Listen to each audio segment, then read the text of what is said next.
Nah, lanjutan dari total cost beserta fungsi fixed cost dan variable cost, yaitu marginal cost. Namun sebelum kita masuk ke sana, kita akan buka dulu apa itu diferensial, karena istilah matematika ini yang akan eh, kita gunakan, ya, hukum dari diferensialnya akan kita gunakan untuk mengukur marginal cost, ya.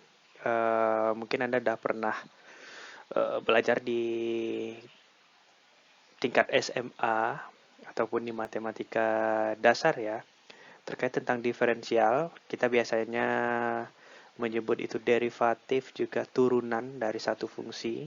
Sebenarnya ini adalah persamaan matematika untuk fungsi satu variabel atau lebih, ya, bisa kuadrat, fungsi satu atau pangkat tiga dan segala macam, yang menghubungkan nilai fungsi itu sendiri dan turunannya, ya, dalam berbagai orde. Nah, kalau misalnya bukan hanya di matematika ekonomi nih, pakai diferensial ini juga ada digunakan di fisika dan berbagai ilmu disiplin lainnya. Nah, kalau untuk di ekonomi itu ada turunan dari total cost, yaitu jadi marginal cost, ya, nanti akan kita pakai juga. Nah, untuk lebih kita lanjutkan aja ya untuk lebih memahami tentang diferensial pada materi matematika ekonomi. Nah, lanjutannya, ya, sebelumnya kita sudah berbicara tentang total cost, sekarang kita marginal cost, ya. Marginal cost ini tingkat perubahan total cost terhadap perubahan satu unit produksi yang dihasilkan, ya. Bila ada perubahan, ini adanya marginal cost, ya, di istilahnya dalam matematika ekonomi. Secara matematika, fungsi marginal cost ini merupakan turunan pertama atau derivatif pertama dari fungsi total cost-nya. Ya, sederhananya, rumus turunan ini biasanya kita sebut tanda aksen. Lalu ada juga di sini derivatif T total cost per derivatif Q. Bagaimana kita menurunkan fungsi total cost terhadap variabel Q. Kira-kira semacam itu. Nah, kita langsung ke contoh. Misalnya, fungsi marginal cost merupakan derivatif dari fungsi total cost, ya. Tentukan marginal cost dari fungsi-fungsi berikut. Yang pertama A, TC sama dengan 20, B dan C, ya. Silakan di sini Anda lihat. Kemudian, nah, ini cara menjawabnya. Ini mungkin semacam refresh lagi, ya, apa yang sudah Anda dapatkan di bangku sekolah. Bila total cost-nya sama dengan 20, karena kita mencari turunan fungsi total cost terhadap variabel Q. Nah, di sini kan tidak ada variabel Q. Nah, umumnya kita ketahui bahwa ini nilainya 0, karena nanti yang diturunkan adalah pangkat dari Q. Kalau pangkat Q di sini tidak ada Q, lalu kita turunkan, sebenarnya nilai 20 ini sama artinya dikali dengan nilai 0, ya. Jadi sehingga dia dapat MC, marginal cost-nya adalah 0. Kemudian, nah, ini untuk menjawab nomor B, bisa kita lihat di sini. Kita turunkan satu persatu, ya. 20 kita turunkan menjadi 0. 20Q, nah ini caranya. Coba Anda lihat di sini 20Q. Di sini cara pengerjaannya adalah Q-nya yang berpangkat 1 dikurangi 1. Lalu kemudian sebenarnya 1 itu pindah ke kiri, ya. 1 dikali 20, ya. Ini nilainya 20 karena Q pangkat 0 nilainya 1. Ya, beda dengan yang 20 ini, kalau kita turunkan Q-nya kan nggak ada yang kita turunkan. Sehingga Q itu bernilai 0, ya. Kemudian, nah, ini dia 0 ditambah 20 sama dengan 20. Nah, untuk yang C, ya, yang ini kita udah bisa, ya. Turun dari 20 adalah 0, 20Q adalah turunnya ini. Lalu untuk yang pangkat 2 dikurangi pangkatnya 1 sebesar 1 satuan, ya. Sehingga ini Q pangkat 1 kan. Tapi 2-nya ini kita pindahkan ke depan. 2 kali 20 sama dengan 40 Q. Q-nya jadi 1. Nah, ini turunan dari fungsi TC sama 20 plus 20. Q ditambah 20Q kuadrat. Nah, begini. Nah, ini cara menurunkan fungsi total cost.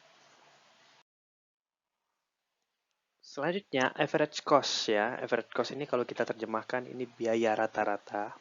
Sederhananya, Anda tinggal mencari berapa biaya yang dikenakan oleh setiap unit, ya, setiap unit yang diproduksi. Jadi Anda mencarinya total cost per Q. Lalu ada beberapa asumsi. Jika tidak ada produk yang dihasilkan, ya berarti kuantitinya sama dengan nol. Jadi Anda akan nggak bisa juga mencari biaya rata-ratanya, karena Anda tidak memproduksi, tidak memproduksi kan. Maka yang seperti yang kita ketahui pada saat Q sama dengan biaya totalnya itu adalah biaya tetapnya saja. Tapi tidak ada biaya rata-rata karena kita tidak memproduksi produk. Ya. Kemudian peningkatan biaya total sebanding dengan jumlah Q yang dibuat. Ya, ini berbanding lurus antara biaya total dengan jumlah Q yang dibuat. Jadi tidak mungkin nanti biaya marginal itu negatif, karena dia akan selalu positif, karena kita akan menurunkan biaya total terhadap Q. Karena Q ini sebanding dengan biaya total, biaya marginalnya itu akan selalu positif. Nah, ini setiap ada perubahan satu satuan unit terhadap produksi, kita akan lihat marginal cost itu bernilai positif. Nah, kan kita lihat nih berikutnya bagaimana kita menggambarkannya pada slide berikutnya. Oke, sekarang kita lanjutkan ke bagaimana kita melihat fungsi total cost, average cost, dan marginal cost ya dalam satu grafik. Nah, secara umum bisa kita lihat apa yang sudah kita pelajari. Total cost merupakan A ini konstan plus fungsi dari Q, anggap saja B kali Q ya. Dari persamaan ini kita bisa lihat total cost itu seperti sama dengan A plus BQ per Q. Ya, kalau kita sederhanakan ya jadi seperti ini. A per Q plus B. Sementara MC ya, MC ini merupakan B karena kita turunan ya. A ini menjadi 0, Q-nya pindah ke sini menjadi 1 ya. Sehingga ini menjadi MC sama marginal cost dari persamaan umum ini menjadi MC itu sebenarnya B. Ya. Atau yang biasa kita sebut slope-nya ya. Oke, lalu nah dari persamaan A plus BQ ini kita dapatkan garis ya linier di mana TC sama dengan A plus BQ. Ya, berarti di sini bisa kita anggap di sini nilainya A ya. Seperti yang kita pelajari pada slide-slide sebelumnya. Kemudian B-nya ya, di mana itu marginal cost.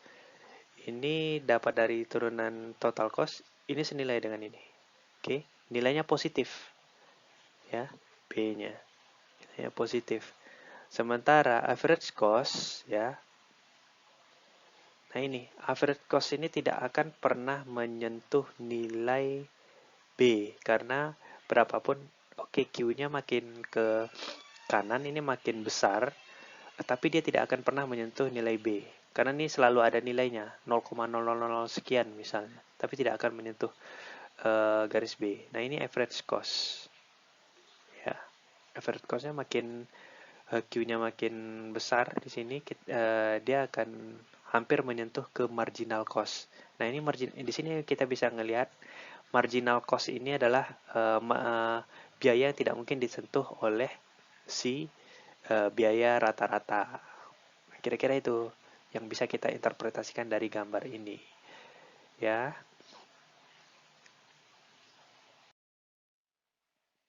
Nah, ini untuk memperdalam pemahaman kita, silakan Anda kerjakan exercise 82. Instruksi nomor 1 sederhana saja ya. Tinggal Anda untuk melatih bagaimana Anda mengukur marginal cost dari total cost ini ya. Kemudian nomor 2, ini sudah mulai Anda berpikir ya, dari diketahui fungsi total cost sekian, Tentukan fungsi marginal cost dan average cost-nya. Gambarkan grafik fungsi-fungsi berikut.